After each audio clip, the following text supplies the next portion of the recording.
ایک بات اور یاد رکھنے کی، حضور پاک صلی اللہ علیہ وسلم کے تعلق سے بہت ساری بدعات پھر پھیل گئیں۔ یہ 12 ربیع الاول کا جلوس نکل گیا،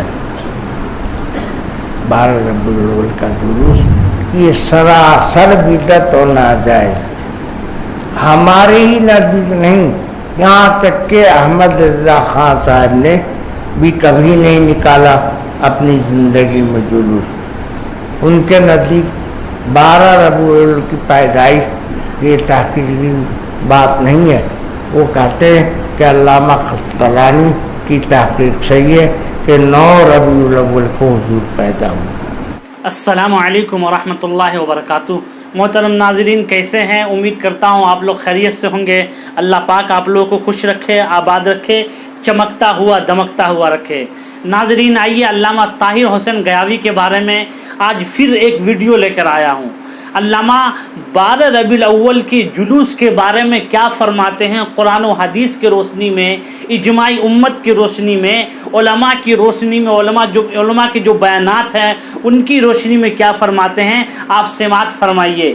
دوستو، 12 ربیع الاول کا جلوس نکالنا کیسا ہے، جائز یا ناجائز؟ ہمارے بریلوی بھائی، بہت سارے بریلوی میں بہت سارے مولانا اور مولوی جو خوب ہلہ مچاتے ہیں، خوب اعلان کرتے ہیں میلاد النبی، عید میلاد النبی، 12 ربیع الاول، فلانا ڈھکانا کیا کیا کرتے ہیں۔ اور 12 ربیع الاول میں جلوس نکالنا یہ کہاں سے ثابت ہے؟ کیا صحابہ کرام رضوان اللہ علیہ اجمعین کی جماعت نے 12 ربیع الاول کا جلوس نکالے تھے؟ کیا حضرت ابو بکر صدیق رضی اللہ تعالیٰ عنہ 12 ربیع الاول کے جلوس میں شرکت کیے تھے یا ان کے زمانے میں جلوس نکالا گیا تھا؟ کیا عمر فاروق نے جلوس نکالا؟ کیا علی مرتضیٰ رضی اللہ تعالیٰ عنہ نے 12 ربیع الاول میں جلوس نکالے؟ کوئی نہیں نکالے۔ کہیں بھی آپ دیکھیں گے خواجہ اجمیری، قادر جیلانی، جتنے بھی علماء ہندوستان کے سرزمین پر ان کے علاوہ کسی نے بھی 12 ربیع الاول کے جلوس میں نہ نکلے ہیں نہ نکالے ہیں۔ یہ ہمارے خان صاحب لوگ چلاتے ہیں جلوس جلوس 12 ربیع الاول۔ میرے بھائیوں، حضرت مولانا احمد رضا خان صاحب کیا لکھے پڑھو، ارے کم سے کم اپنے خان صاحب کے بارے میں تو پڑھو تو پتہ چلے گا۔ خان صاحب بھی نہیں لکھے ہیں اور حضرت لوگ 12 ربیع الاول کا جلوس نکال رہے ہیں۔ ارے خان صاحب تو یہاں تک لکھے ہیں، احمد رضا خان صاحب یہاں تک لکھے ہیں کہ 9 ربیع الاول کو اللہ کے نبی کی ولادت ہوئی ہے، اپنی کتاب میں لکھتے ہیں۔ تو 12 ربیع الاول کہاں سے لے آئے آپ؟ آئیے علامہ طاہر حسین گیاوی کی مفصل بیانات سنیے اس موضوع پر، آپ کو علامہ بتاتے ہیں اور احمد رضا خان ہی کی کتاب سے علامہ دلیل دیں گے۔ آپ پوری مکمل ویڈیو دیکھیے اور ہمارے چینل MD سمیع اللہ قاسمی پہ اگر نئے ہیں تو چینل کو سبسکرائب کریں، شیئر کریں، کامنٹ کریں۔ آئیے علامہ کی ویڈیو دیکھیے۔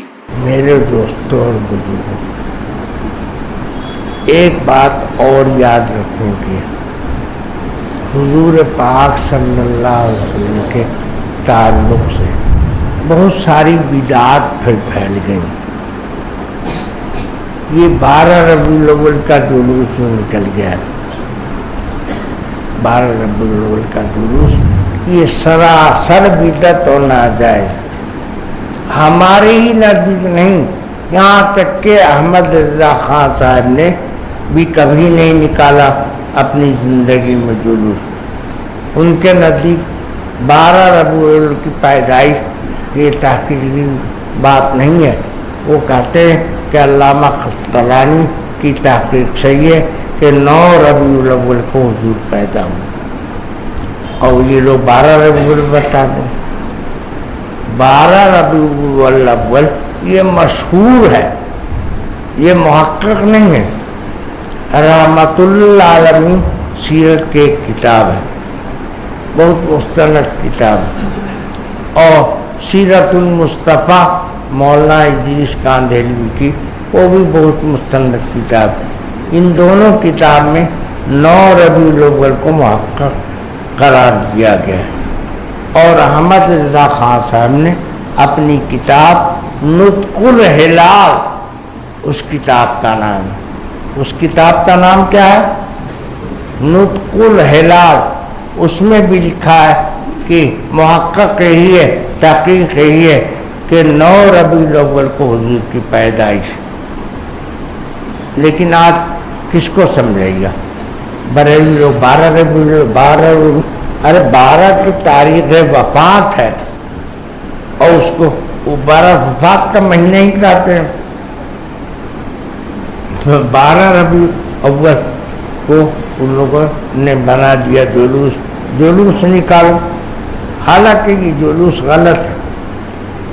اس لیے بھی غلط ہے کہ حضور جب پیدا ہوئے تو پیدائش کے بعد اس دنیا میں کتنے دن زندہ رہے؟ 63 سال۔ تو 63 سال میں ہر سال ربیع الاول آتا تھا کہ نہیں آتا؟ تو 63 بار حضور کو بھی چاہیے تھا جلوس نکالنا اور ربیع الاول منانا، حضور نے نہیں کیا۔ تو حضور وہاں بھی تھے، چلو مان لیا حضور نے نہیں کیا، کسی وجہ کر مان لیے کہ ان کو فرصت نہیں ملی۔ حضرت ابوبکر نے کیا اپنی خلافت کے زمانے میں، حضرت عمر نے کیا، حضرت عثمان غنی نے کیا، حضرت علی نے کیا، حضرت حسن نے کیا، حسین نے کیا، کسی صحابی نے نہیں کیا۔ اور خواجہ معین الدین چشتی اجمیری رحمۃ اللہ علیہ، شیخ عبد القادر جیلانی رحمۃ اللہ علیہ، یہ سب اولیاء اللہ عاشق رسول تھے۔ کوئی وہابی تھا اس میں؟ ان لوگوں نے نہیں کیا۔ تو معلوم ہوا کہ 12 ربیع الاول کا جلوس فالتو ہے۔ ایک جگہ تو عجیب واقعہ پیش آیا، سب عورتیں ربیع الاول کا جلوس نکال کے روڈ پہ آ گئے۔ اب مولویوں نے جب منع کیا تو کہا کہ خالی تمہاری رسول تھے، رسول ہمارے تھے کہ نہیں؟ خالی تم کو خوشی ہے، ہم کو بھی خوشی ہے، تم نکلو گے ہم بھی نکلیں گے، تم جلوس نکالو گے ہم بھی جلوس نکالیں گے۔ تو جیسا خالی مولویوں کو بھی سمجھ آ گیا کہ یہ تو بڑی غضب بات ہو گئی۔ تو اللہ توفیق دے لوگوں کو دین کو سمجھیں، دین کو سمجھیں۔ دین کو سمجھنا بھولنا نہیں ہے، بس ہم عاشق رسول ہیں، عاشق رسول ہیں۔ تو ان کو یہ سمجھنا چاہیے کہ اولیاء سب عاشق رسول، سارے بزرگان دین عاشق، خواجہ معین الدین اجمیری عاشق رسول تھے، شیخ عبد القادر جیلانی بھی عاشق رسول۔ تو یہ سب اتنے بڑے بڑے اولیاء، ان لوگوں نے کبھی 12 ربیع الاول کو جلوس نہیں نکالا۔ حتیٰ کہ مولوی احمد رضا خان نے اپنی زندگی بھر جلوس نہیں نکالا۔ یہ تو ان کے ماننے والوں اب ان کے اوپر تھوپ دیا۔ وہ بھی اتنے بڑے جاہل نہیں تھے جتنے بڑے آج کے لوگ جاہل ہو گئے۔ وہ جاہل تو جاہلوں کو بیوقوف بناتے تھے، خود جاہل نہیں تھے، وہ جاہلوں کو بیوقوف بناتے، ہر بات کو جائز کر دیتے تھے، بس سب جاہلوں کے ساتھ ہو جاتے۔ اب دیکھو 2 چیز ہے، ایک ہے معنوی گندگی اور ایک ہے ظاہری گندگی۔ تو معنوی گندگی زیادہ خطرناک ہے ظاہری گندگی سے۔ معنوی گندگی وہ گناہ ہے، اور دوزخ میں مسلمان بھی ڈالا جائے گا۔ کیوں؟ تاکہ سب گناہ جلب کے بھسم ہو جائے۔ آگ کی خاصیت ہے نجاست کو جلا دینا۔ گوبر ناپاک ہے نا، لیکن اس کا اپلا بنا لیا، کوشہ بنا لیا اور چولہے میں جلا دیا، اب جل کے راکھ ہو گیا، تو راکھ پاک ہے۔ آگ پاک کر دیتی ہے ناپاک کو، آگ پاک کر دیتی ہے ناپاک کو۔ تو مسلمان جنت میں کیسے جانا؟ ناپاکی اس کے گناہ کی لگی ہوئی ہے، گناہ کی ناپاکی سے ساتھ جنت جائے گا۔ بہشت آجا کہ آزار نباشت کثیرہ با کثیر کار نباشت. بہشت میں ناپاکی کا گزر نہیں ہے. حضرت آدم علیہ السلام نے غلطی سے کھا لیا جنت میں، تو جنت میں جو چیز کھا لیا وہ دستاور تھی غذا، تو پاخانہ لگا، تو کہا کہ اللہ تعالیٰ لیٹرین کا ہے نہیں جنت میں. تو اللہ نے کہا لیٹرین کر رہا ہے تو لیٹرین کے لیے تو نیچے جنت کے نیچے جانا پڑے گا زمین میں. یہاں تو لیٹرین میں کوئی جگہ نہیں ہے، ناپاکی کو کوئی جگہ نہیں، اس لیے نکال دیے گئے جنت سے اور اب دنیا میں چلے آئے. تو میرے بھائیوں، میرے بزرگوں، ناپاکی ہے گناہ. گناہ کیا ہے؟ ناپاکی ہے، اور مسلمان اس کا مستحق نہیں ہے کہ اس کو جہنم میں ڈالا جائے. تو کیا کریں گے؟ جتنی نجاست لگی ہوئی ہے گناہ کی، اس کو جلا کے بھسم کرنے کے لیے اتنی دیر کے لیے جہنم میں ڈالا جائے. اور وہ مسلمان جس سے گناہ ہی نہیں ہوا ہی نہیں گناہ، وہ تو معصوم ہے. انبیاء سے گناہ نہیں ہوا، وہ معصوم ہے. صحابہ معصوم نہیں ہیں لیکن محفوظ ہیں. ایسے صحابہ ہیں کہ اللہ نے ان کے گناہوں کو بھی ثواب بنا دیا. یبدل اللہ سیئات حسنات، ان کے سیئات کو بھی حسنات بنا دیا. وہ کرتے ہیں کام غلطی کا لیکن پھر بھی ثواب ملتا ہے. اماموں کا حال یہ ہے، امام سے غلطی ہو جاتی لیکن ایک ثواب پھر بھی ملتا ہے، اور صحیح پا گئے تو 2 ثواب، ایک اجتہاد کا اور ایک ثواب کو پارے گا.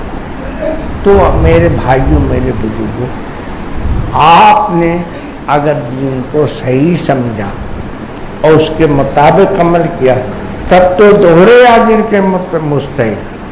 اور اگر آپ سے غلطی ہو گئی، سمجھنے میں غلطی ہو گئی، جیسے حضرت امام حسین رضی اللہ تعالیٰ عنہ نے بھروسہ کر لیا کوفیوں پر، کوفیوں کی طاقت کو سمجھنے میں ان سے غلطی ہو گئی.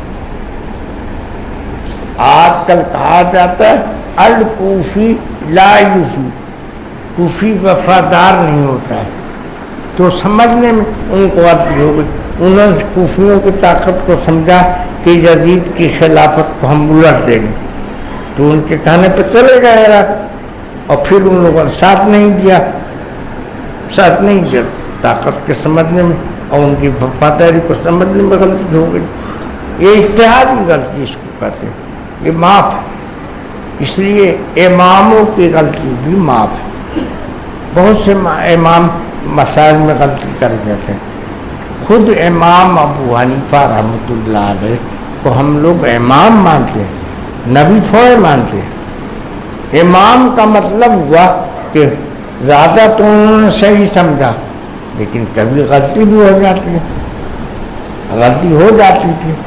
ہمارے مولانا حسین احمد مدنی رحمۃ اللہ علیہ تھے، اور ان کو چھوڑی نہ مولانا ثناء اللہ پانی پتی رحمۃ اللہ، جن کی مالا بھی لکھی، انہوں نے وصیت کیا تھا کہ میری نماز جنازہ میں سورہ فاتحہ پڑھی جائے گی. حالانکہ حنفی تھے، حنفیوں کے لیے یہاں سورہ فاتحہ تو نہیں پڑھی جاتی نماز جنازہ میں، لیکن ان کی نماز میں پڑھی گئی. مالا بدھا مینو کتاب کے ساتھ وصیت نامہ لگا ہوا ان کا. اور خود دیوبند میں شیخ الاسلام مولانا مدنی تھے، تو وہ تہجد کی نماز جماعت سے پڑھتے تھے. حالانکہ نفل کی جماعت رمضان کے علاوہ، تراویح کے علاوہ یہ مکروہ ہے. تو دیوبند ان کے زمانے میں فتویٰ دیتا تھا مکروہ کا، اور وہ پڑھتے تھے. تو وہ بہت بڑے عالم تھے بھائی.